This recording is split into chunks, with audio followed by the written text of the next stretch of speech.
Hello guys, welcome back to another episode of Hideout. Today I have Vansh Devgan. He will be sharing his experience towards bug bounty. He's a freelancer, he's a entrepreneur, and he's also a security researcher at Yahoo. So without any further ado, let's get into the video and let's get to know what exactly his journey towards cybersecurity is. He will also tell about his recent finding that he have submitted to Microsoft. It was found on Microsoft Edge, and he was able to bag $20,000 of bounty. So without any further ado, let's get into it. But before that, if you like this video, please comment, share, and subscribe for more such videos. And do let me know what are the other topics that you want me to cover. And yeah, let's get into this video. Hello, once. Welcome to the third episode of Hacker Hideout. So without any further ado, let's start it. Okay, so please introduce yourself. Okay, so my name is Vansh.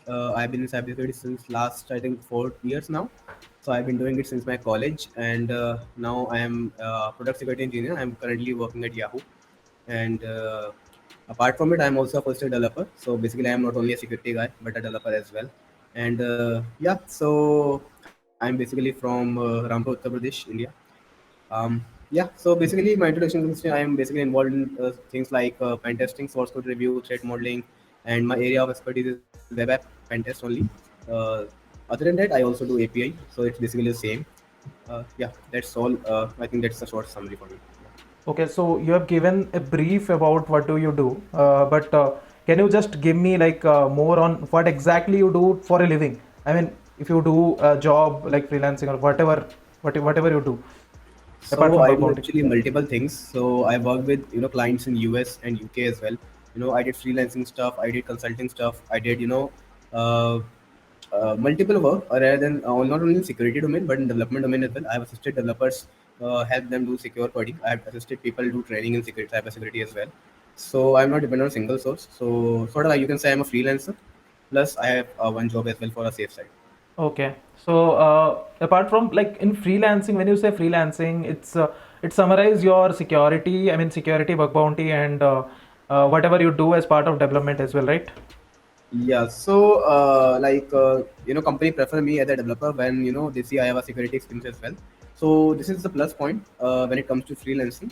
But basically, my most of the revenue comes from bug bounty and job and some consulting projects, which I can't disclose right now. Yeah, that's fine. So basically, that's all sort of revenue I generate from.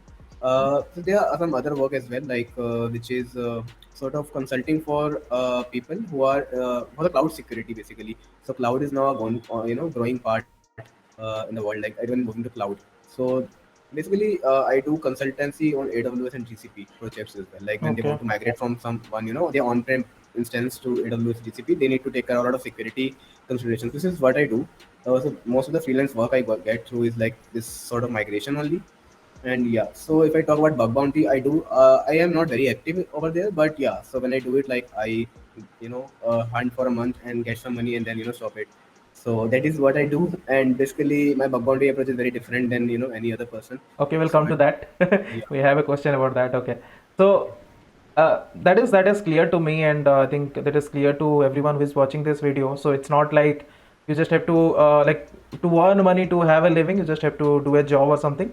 You can do Uh, multiple things, and I mean not multiple things as in moonlighting or something, but you can do freelancing. It's an option that you yeah, have, but you have to be good at it. Yeah. yeah. Basically, you can take projects on contract roles, which is much better than getting an employment somewhere. So yeah. So yeah, approach So is that is different. good It's thing. quite different. Also, yeah. Also, I think skills matter only. Like you have to for my luck. Like I have been very lucky in bug bounties as well. So I got a good profiles because of that as well. Clients prefer. And only 2 or 3 pen test projects if you do good for the client, they will give you more projects. So you have to work hard on the first pen test projects you get.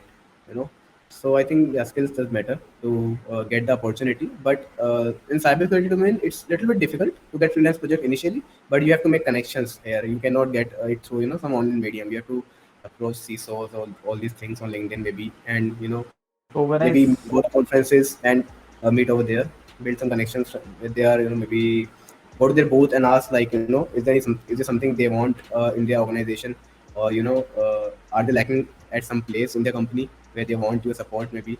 something like that. And to be very honest, like we are very scared to approach them, but it actually works. Recently at Besides Ahmedabad, I approached someone and asked about my product and showcased my product. They really gave me good feedback and helped me about how do I should I go about in the market plan for that, something like that. Yeah. Okay, so basically, when you talk about, I mean, approaching and making connection, does any kind of cold emails work for you? I did a lot of cold emailing initially. Okay. So So basically, how I do you can explain, like how yeah, does this it is work? what I can tell publicly as well because I'm not using it right now. So what I did is like I approached Bugcrowd and HackerOne programs. Installed an extension called Similar Sites, or you could say it as Similar Web. I think it's a Chrome extension. It tells you similar sites related to a site which you are browsing. And Okay. there's one more extension which these are two extensions: Similar Sites and Similar Web. Similar sites show similar sites like which are relatable sites of a particular website you're viewing when you click on the extension, and similar web is the extension which shows you like a traffic on the website, like how much traffic it is receiving. So I basically target the similar sites of a particular domain which is already on Bugcrowd, and I see like how many I get their similar sites. Then I open it in a new tab, and after that I see like how many visitors they have, like are they generating revenue. So if I see like it is a rich client, I actually do a cold email to their CTO, CEO, and find their contacts through LinkedIn. And I think this really worked, like because I tell them like your competitor is running a bug bounty program over there. Are you also taking care of security or something like that? And it helped me get a project from big clients as well. So I did a pen test for good companies as well, like at my initial days. So the first pen test I remember I charged them $3,500, which was where I didn't know how to do the pen test and how to do the report as well. So that was like a master stroke. Like people generally ask me like, what should we code? When we are uh, asking for a charge or something. So basically, I would say do not undervalue you. You can just it's just a game of bluffing and as well as your skills as well, right? So you Okay. can just mention. So I just bluffed them like averagely saying I saw on Google like what's the average salary or you can say hourly rate of pen test. It was coming around $6,000 for a complete pen test if you are taking an individual one scope site. So I took half of it and also incremented $500 over it. So I just sent them a quotation and it actually got approved to my Okay. luck. Yeah. Awesome. That's how I did my first pen test using cold email only. And once I did a pen test with them, they were like quarterly giving me pen tests. They like every 4 months I was generating revenue from them. Okay, okay.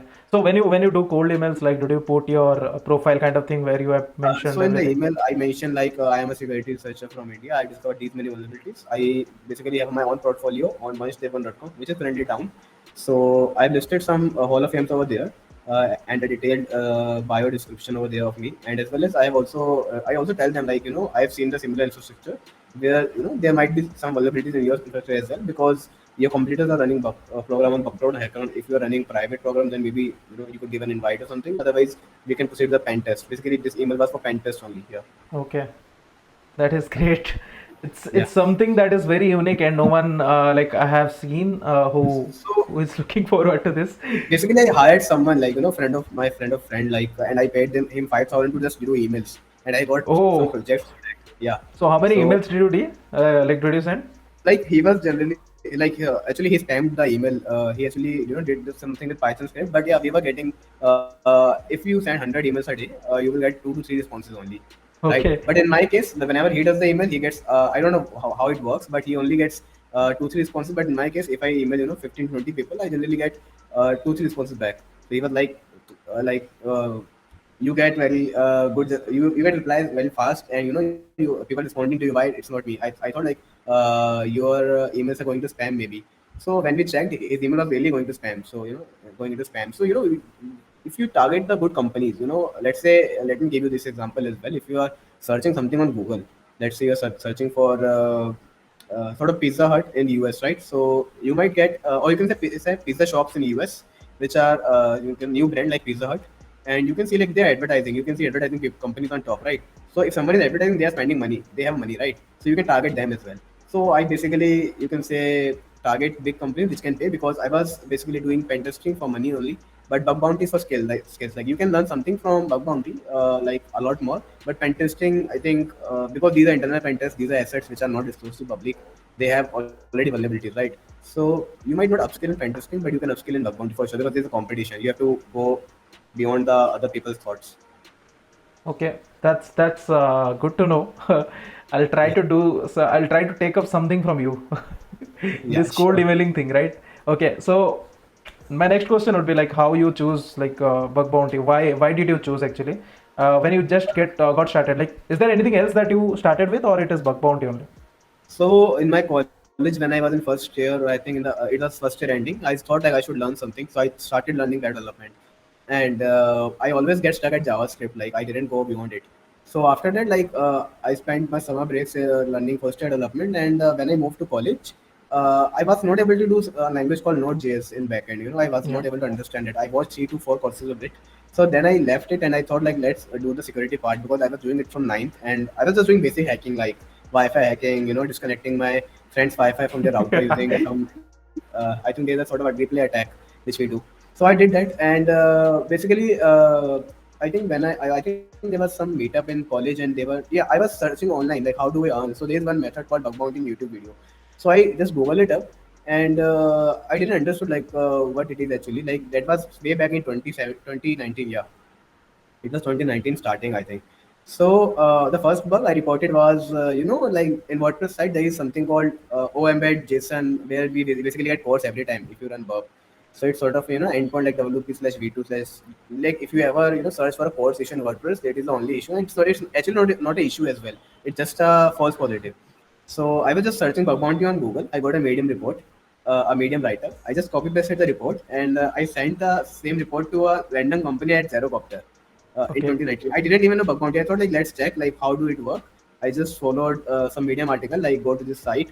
I even signed up on Zerocopter like a write up and just copy pasted report to a company. Maybe yeah, it's a duplicate report because I submitted the same report who has been which has been resolved and it's published. So they gave Okay. me a $10, a €10 as an appreciation because I was trying to report to do something. So my first report got me a bounty of €10, which wasn't even a report. So it actually motivated me to learn. So let's explore bug bounties now, like what it is. So I have stumbled upon Portugal Labs. So I never did DBWA thing, right?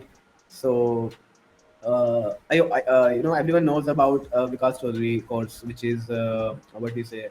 There is a course called Hunter, I think, right? So I got that course. I didn't even It know was like it back was. in 2018 or 2019. I think that is the only course available in internet. I also did Yeah. that. Yeah. So I didn't knew like it was a Vikas Chaudhary. So someone told me. I think I asked in a cyber hack community which was an LPU, and I did it, but I didn't understood like they are just taking the payloads and just putting it in the burp suits. I didn't understood like why it's happening. So to understand that, I again jump back to development and understood like so this is called cross-site scripting. This is how it works, and this is how it is fixed. So from there, I understood like we have to learn only security part of the web. That's all. That's only what we call bug bounty. We just report the bug and we get the reward. It's simple, but you have to understand it from the development perspective. So then actually I started exploring Portugal Labs. So for me, Portugal Lab was the one thing which actually taught me a lot of stuff. And rather than that, I testing on their labs. I tested on live websites. Yep, that Okay. was my starting. So as you are already talking about development, so do you think it is important to start in bug bounty or get success? I think everyone can get into bug bounty without development as well, but they can go up to a certain extent. I would say they won't go beyond that because they need to know the basics of either they know their tactics about web security, or you can say they know like how these codes and CSP bypasses are working. Otherwise, they have to understand like there is browser security is something different, web security is something different. They work politely with each other, and also as we say from development part, it is really important in terms like if you know how the login function is working, how you have how their route to authentication is authenticating at the back end using a secret code or something like that, then you need to know about it. You cannot just blindly so, so a very practical example would be, for example, I would say like if you gave me an option to do a black box pen test or a white box pen test, I will always choose white box because there's a source code. I won't be fuzzing the endpoint where I know like there's nothing because I can read the source code, and you can only be good at source code reading if you are a developer, right? So development is important in terms of bug bounty as well because you can understand the application from in and out perspective when you are hunting. You can actually go beyond a certain level. You can understand why this request is failing. You understand the status code as well. You do not see like 400 is always error code. You see like if there is some 422 unprocessable entity, it means the application is not sanitizing the data correctly at the backend because that's why like it's failing.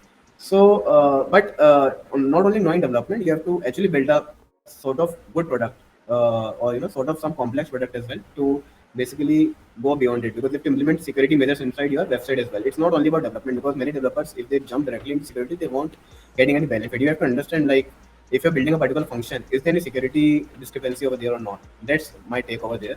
And I do respect everyone who is in bug bounty. It's not like I only want people who know development and security as well, because you can do bug bounty without development as well. Because let's say you're talking about information disclosure, it doesn't need any development sort of skills.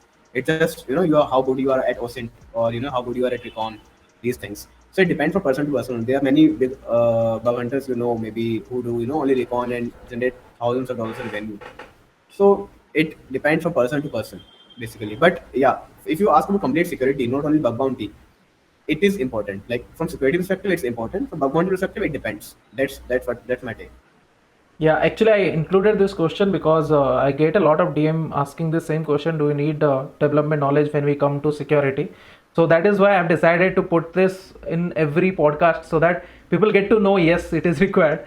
At some extent, it will be required. So if you want to be a script kiddie, don't do it. But if you want to be a good security researcher or good penetration tester, then you need it. At some point of time Yeah, in life, like, you need it. definitely. Yeah, if you know how to build it, you know how to break it, right? That's the simple motive. Okay, so can you give me some insights on your methodology? Like when you hunt, how do you approach, and what exactly you do? You do recon or manual testing? Basically, Exactly. at my initial days, I was hunting like everyone. Like, I was doing OWASP top 10, finding successes as SRF or trying to do SQL, these things. But later I found out, like, there's a lot of traffic, or you can say a lot of competition in this domain. Everyone is doing that, and everyone is getting duplicates. So I thought to not hunt for these bugs. I thought to hunt for business logics. So basically, I try to understand the application as much as possible. Basically, I read their support articles, FAQ pages, where they mention, like, this is allowed, this is not allowed. Like, if you have 2FA enabled, then only you can access this particular function. So I try to enable 2FA, access the function at least, and capture the request, and then disable the 2FA, then try to send the request. Sort of these access control issues I basically hunt for. And if you have read my GitHub write-up, where I have GitHub for a month, it is a complete write-up where I haven't used a browser single time, I would say. We just use a browser, and we just hunt it with a browser only. Like, there are no bugs which are access SQL, they're just business logic bugs. And how I approach sites are different. Like, I basically target a wide scope domain only. And if it is not a wide scope domain, I would basically browse all the application first, filter all the content, and look through Bobsuit flow. There's a flow extension, or you can say there's a HTTP proxy, which is a Bobsuit default proxying list. So I look through that, and I actually filter JSON responses to see, like, how the flow is working over there. Like, first this request is going, second this request is going. Are there two requests which are intent dependent? So I basically try to find requests which have some dependency, because from developer point, I know these are complex requests and these are complex to develop. So basically, I know, like, where the developer will they do mistake, because when we are developing a product, we did we actually try to do some sort of jugaad over there, right? For that sort of functionality, because it's not easy to build. Some things are not easy to build. Also, Let's you say, need to meet like the deadline, and also developer do these mistakes. yeah, Like yeah. they don't give sufficient time to actually build that particular functionality, and which actually comes to a certain point where it can be exploitable. Yeah. So if you are building a referral system, let's say you want to refer a friend, right? Or let's say you just send an invite of referral to a friend, and whenever your friends clicks on that link, you would see, like, there is no referral code in the cookie as well. There is no referral code even on the page. It's only on the URL bar, right? So when you sign up to that referral page, you will observe that in the complete request, there is no place where referral code is going. So how the particular website or API is, understanding that this particular person has referred me. So for that, like, basically, if you look at referral URL, there in referral URL, you will see your code at the end, after the slash part. So that is the place where maybe a developer might not have used, they might have sanitized the parameters, but they might not have sanitized the headers. So you can get a SQL through blind SQL through referral header, something sort of like this. So that is my understanding from development part. Like, sometimes we do these sort of things. Yeah, so this is my process thing. Small scope sites, I would say. For the big scope sites, I basically do recon. I basically go about checking. I basically use Google Doc. Okay, Okay. so Google Docs are jam, I would say. So yesterday only I was doing some recon on one of the assets called crypto.com. It's an hacker one, and I basically found some sort of their thread modeling record, I would say, using just Google Docs. So I would not mention the domain, what subdomain or domain it might be. Yep. So it was basically a trade model report of their own company, which is hosted publicly, and it is even indexed by Google. I am not sure how they found it. Yeah. So I haven't Okay. reported it yet because I thought it might be a false positive as well, or maybe like it might be something a dummy report of theirs. But it seems a legit one. But let's see how it goes if I report it. Okay. Other than that, Google Doc is the one thing I use. I use my own product, which is called AttackMonitor. It will be God knows like when it will launch, but I think it will be launched uh, by the end by in Diva, at Diwali basically. So I have planned it to move further to until Diwali, and on Diwali we will be launching it. It's called AttackMonitor.com. Everything is done. The waitlist is ready. Everything is done. Only the logo part is remaining, and a few bugs as well. Yeah. So I basically use that tool, and basically what I do is I basically use Wayback. My like main common sources are Wayback for Recon, Google Docs, and other than that, I use GitHub as well a lot. So yeah, these are my mainly sources. So I basically do not look other than that. And for subdomains, I use my own product and some APIs as well. Yeah. So what type So of bugs you do focus on? Like business logic is something I get to know, but what are the other? I mean, other are like information disclosures, I would okay. say. Yeah. So So again, there is that some. comes from, I mean, mostly from recon or manual testing. Yeah, so I basically it's not automation way. Like automation gives you a lot of false False positive positive, things, yeah. or yeah, and all. So basically it comes from because I basically try to find a bug in a vendor sort of thing.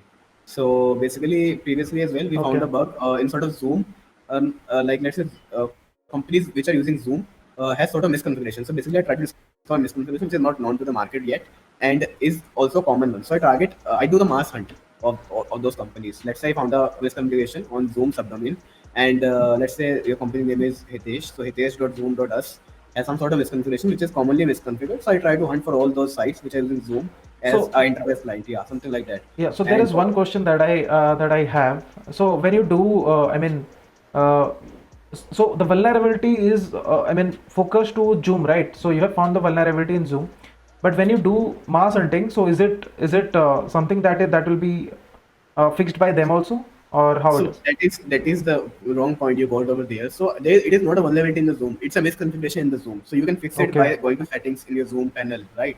So it is okay, something which comes enabled by default, which okay, got companies it, got it. usually forward to do it. Let's say like there are companies leaking Zoom recordings, which they do in their internal meetings, right? So we discovered sort of pattern in their URL, and we mass and all the companies, let's Okay, say LinkedIn, all these things. We got their internal investor meet videos, all these things, and we reported it as a P1 or P2 as an information okay, disclosure. got it, got it. They were leaking highly critical data.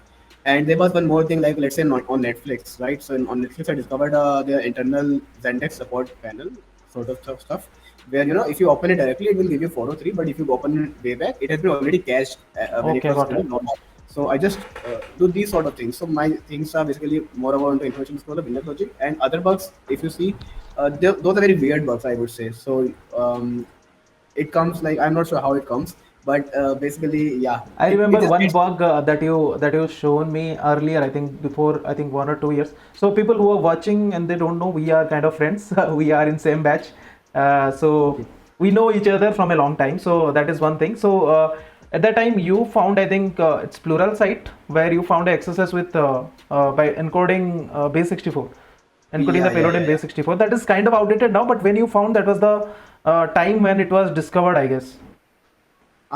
So That was quite weird actually. that is the bug. I would say I got only with the development skills only, right? So I just got to know like when I was browsing the site, I got the console error. If you open browser console, you are getting this some JavaScript error. So I just opened like what is making this error. So then I got to a function where it is accepting the input from the user, which is actually a base 64, and then it was including it directly in the code. So I just crafted a basically basic of payload which was malicious and which actually got the accesses over there. And I would say like developers are there are so bad, like they even fixed it. I again found the bypass. Uh, yeah. So but their bypass policy said like if you even report it, they will only give you $50 again. Yeah. Okay, So I okay. missed my report. I should have waited. My friends told me. Yeah, or longer. Yeah. So that's all. Okay. It was, So the only finding I would say. If you know development, you could do it. Otherwise, it's just a yeah, that fuzzing. was quite weird for me as well when I saw the report. It was something that was very interesting. Yeah. Okay. as you have talked about your product, tell us something more about it. Like, what are the features that are there? What actually you are looking forward to? Like the user who will be using it, what they are looking forward to? What is coming on?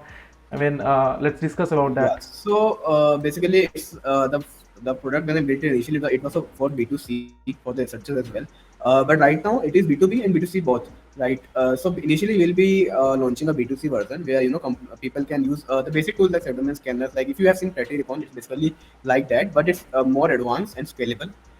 So what we do is we have integrated all the tools together. Let's say if you do a subdomain scan of a particular site called Netflix.com and you got results, so you have options to use those results in my other tool. You can just click on let's say you're doing nmap scanning. Okay, you can go to nmap scanner. You can just choose via subdomain scan option, and you can select the netflix.com, the older scan which you did in subdomain scan tool, and it will just take that scan and do extract all the IPs which are not non-Cloudflare or non-WAF, and does the scanning over there. So all this takes 5 to 10 minutes only. And if you do subdomain scanning, you have multiple options. It's not only passive sources. You can even upload your own word list and do DNS brute forcing. And there is no limit on the size of word list. Even if your word list is so large, let's say your word list is of 10 GB, 15 GB, our server can take it. So we have built it in such a way every result will get in just in 5 minutes only. If it won't, if it's not successful because it might have bug. So yeah, then we have to fix it. So yeah, basically right now its success rate is almost more than 80% to which I tested.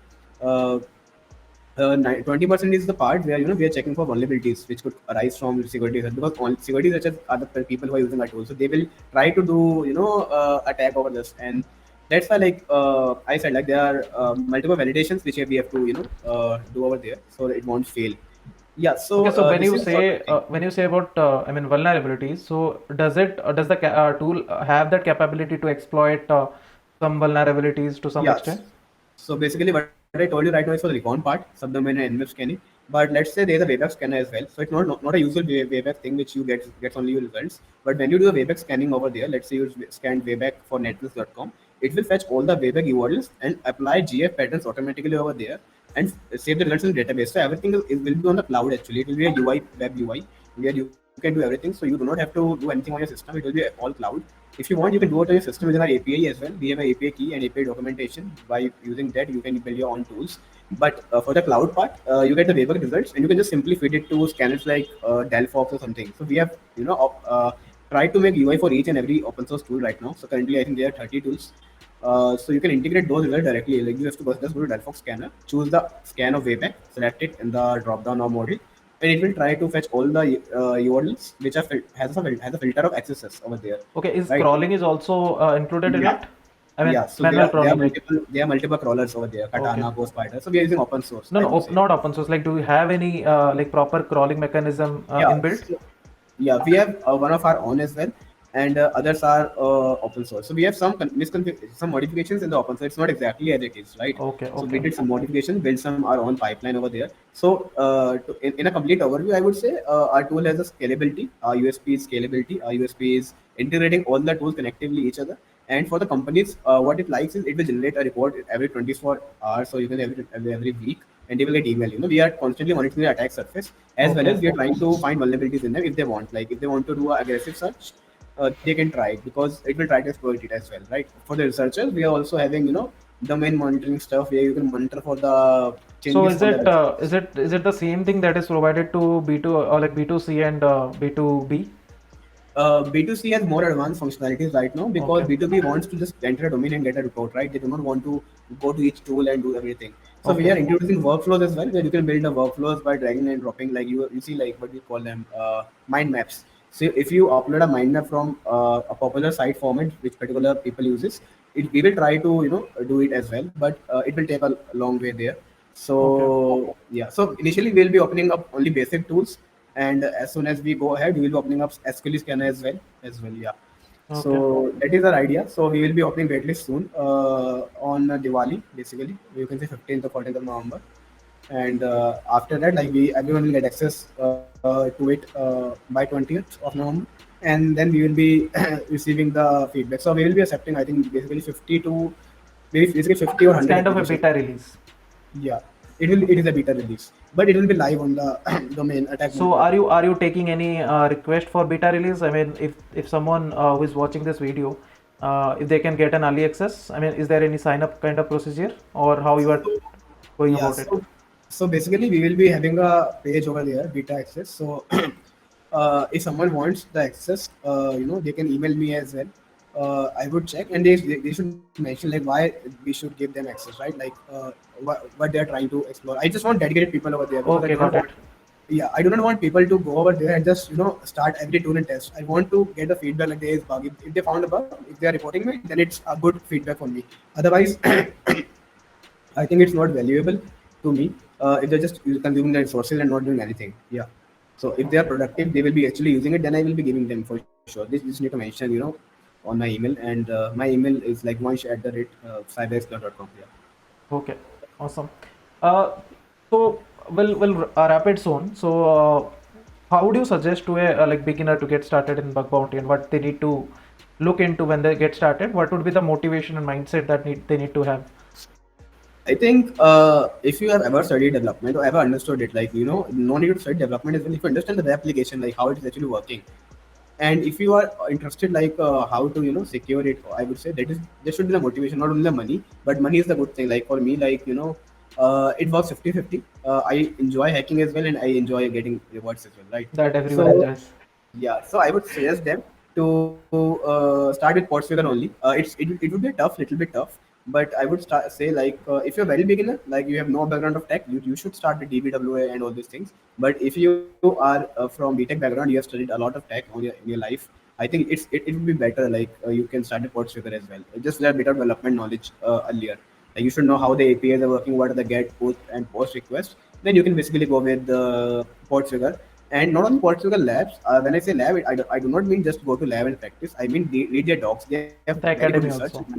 Yeah, I'm very big fan of Portugal. So they have now they have very detailed researches like what is SOP, what is CORS, what is CSP, it's it's and all it's these things. overwhelming when you start it. I mean, it is bit complicated when you just try to read once, but I think in 2 to 3 reads you will be able to understand what they are trying to say. Yeah. But So it's if you're in not detail. getting used to it, you can take help from someone who is already in security. Or maybe if you are not able to understand anything, you can just use ChatGPT. ChatGPT is nowadays knows everything, right? So you can just tell here, I just don't know what to say him, her, to tell it, yeah, tell it to say that like explain me or summarize this for me. How does it actually work? I even I use ChatGPT a lot, like when when I see source code of JavaScript, sometimes I do not understand it. Even though I am a developer, I do not understand it. To be very honest, I have to put it into ChatGPT to understand like what is actually working. Yeah. So that's what I do. And one thing I like a lot, like, is basically Chrome DevTools is very good thing.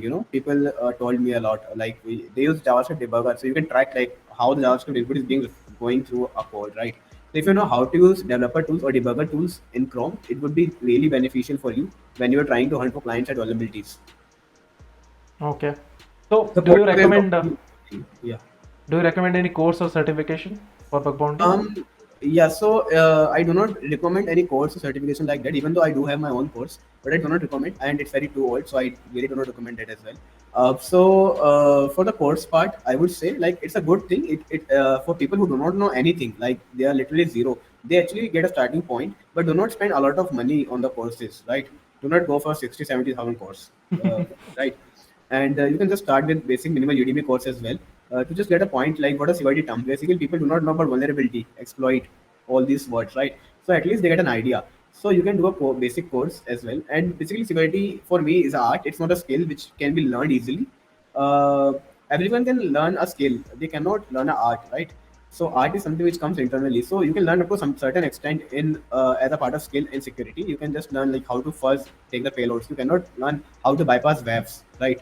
Like if you understand how to bypass waves, it means you have an art of bypassing things. It means you have a art of thinking, evil.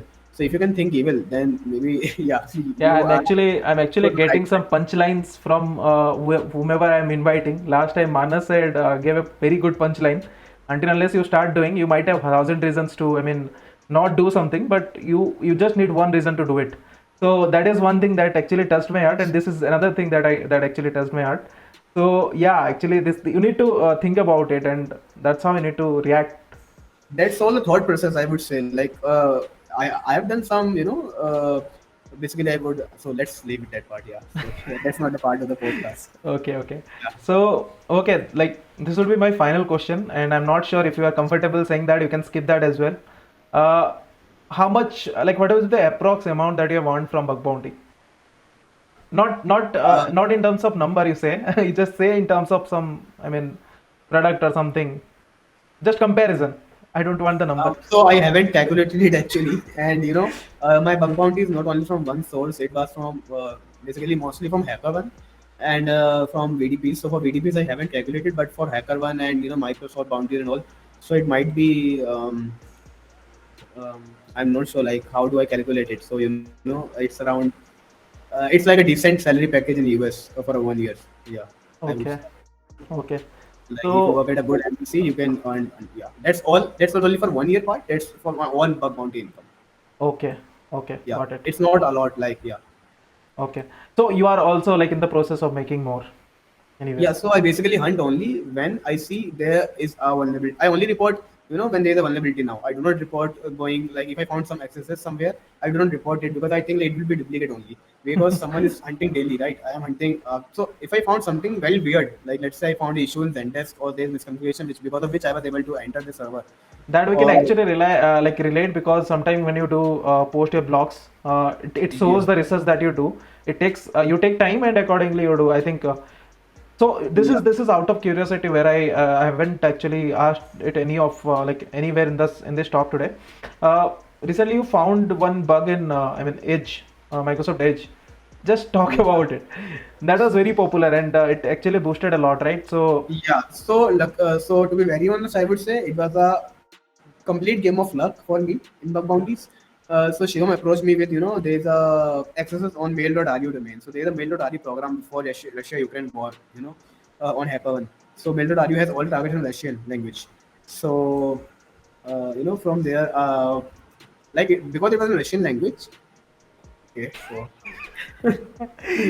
I get I'm it. getting something else in my mind again and again because we do a lot of jokes when we meet.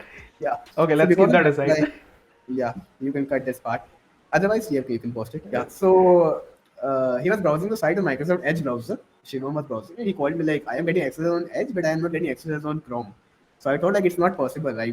Because I have a developer mindset, and I thought it's not possible. And people have already reported many bugs like this that it works on Edge only. It doesn't work on Chrome. And Trajas actually made it NA because Trajas, I don't know why they made it NA, they didn't research about it. So I thought like it's not possible. Like if something is working on Edge, it should also work on Chrome, right? Or there should be a explanation for this. So when I looked into it, he was going to report it to mail.ru. I stopped him and I actually searched about it and I checked like there's a Edge function which is there's a Edge inbuilt translator which is breaking when we are translating the page because of these special characters in the in the payload. Sorry. So basically, when you have a page in different language and there's access payload and the Edge browser tries to translate it, it actually gets executed as the access over there instead of translating the particular payload from English to a certain language. So if I create a Facebook account with another language, let's say Russian language, and have a payload over there and send you a request and you would accept it or you would just see it and you're using Edge. So your browser will automatically translate it for you from Russian to English, and while translating, it will just pop up accesses, which will just steal your cookies. So basically, I can hack anyone, any website using Edge. I can even hack Microsoft Teams using Edge. So I tried this on their chat support, which wasn't included in the POC. So I was able to hack their chat agent's session where he was chatting with me. I told him just open Edge and try to translate this text on your Edge browser. So he did it, and he got hacked. He didn't know. I got his cookies over with me, but I didn't. I did this as a POC because it was told by Microsoft not to do something like that. Yeah. Okay, so just to like repeat it, I know the amount that you got for it, but let's just say it yourself. Yeah. So I got $20,000 from Microsoft, and it was the highest bounty for the Edge browsers. But we still think it's a little less rather than the impact because all the companies are using Edge browsers as their default in their laptops. It comes by And default actually. Yeah, and the bug was not only on Edge; it was on cloud as well. It was on Microsoft Cloud, their Android apps and their iOS apps. So once we reported this, they actually enabled payouts for Android and iOS after giving us reward. So Okay, that's why we got reward for Android and iOS. okay. That would be all for this session. Maybe we can plan some live hunting kind of thing in future. Not as of now. I don't have Sure. the time to carry out all this. But anyways, I am getting request for that, so I might plan. So we'll have a look again. Yeah, we'll see. We'll see. Like maybe with Manas as well, and we all can do something like that, Correct, and then correct. donate it to charity or something. Like US Hacker does this thing. Yep. Yeah. So What and are the let's meet. It's been a very long time, since I met you. that will talk after this call. So just this last one. What is your last words? Last not last word. Like final suggestion in this podcast Yeah. to all You are the killing. beginners out there. So sorry for that. Yeah, so I would say like if anyone is starting in bug bounty, it's really difficult in up to an extent if you do not understand things, but it's not really a thing which you cannot do actually, right? So if you want to really start, just start at Portugal Labs, and it's really competitive right now, and it doesn't mean you cannot do it. I've seen people who started later than me in 2020s, and they're doing at top 100 buckle and everything. So consistency matters. So I do not hunt daily. So for me, it's not a daily thing. I do it in a month or maybe after 4 or 5 months. If you check out my Hackathon profile, I have no streak from last 6 months, but I did hunt in January last year, this year. And if I found anything, any misconfiguration, I reported something like that. So for you, I would say like if you are starting it, just try to read as much as write-ups as possible. Try to attend conferences. Do not attend for the speakers who are coming. Attend for the people who are coming over there. Make some bondings. Do some connection with them. So when I got to besides Ahmedabad, we actually got two random guys over there who were freshers. So they were with us for next 48 hours only. We actually chilled out. We do not only talk about security. We talked about like how we got over there. We shared our experience with everyone. So basically, try to if you are introvert or extrovert, I'm not sure like what actually word is suitable for people who do not speak. So extrovert is I think the person who actually speaks a lot with people, and introvert are basically who do not, I think. So if you're sort of person introvert or something, then you should come to conference and try to speak and do not get scared. No one can beat you in conference if you say like bro, please tell me about this. Basically try to come to conferences. It might be expensive, but it will be a good experience for you, and you can actually start to get to know like what other people are doing in your community, and maybe it will push you as a motivation. Maybe you do not want to go into bug bounty, you want to build tools for bug bounties, you want to do open source things at GitHub. That will Like figure out. You can figure it out once you yeah, get if started. it is, if this is right for you or not. Like some people say like bug bounty is not for me, but yes, I'm happy in security, I'm doing pen testing, I'm happy. So it depends. Do not try to dig into bug bounties only. So for me, I have never tried full-time hunting. I think I would not try it because sometimes I do find bugs, sometimes I don't find anything. So it's like yeah, it's like very so stressful as well if you leave everything and do a bounty and think like it is a career. Do not think that it is a career for now until you are very good at, until you're making like 500, $200,000 in a week or so in a day. Yeah, Okay, if you're talking making money. about conferences, so I think we are done with Nalcon besides Ahmedabad, and as of the time of this video releases, that time you'll be having an option to go to besides Indore. So I'll Yeah, I'll leave a link to that particular event, so you can go and have a look at the website and register for it. yeah, I So might be also visiting. Yep. okay, once that was great. I think thanks for joining again, and Yeah, you too. yeah, let's catch up later and let's talk Yeah, about sure. other things. Yeah. So Yep. thanks again. Yeah, bye. Bye.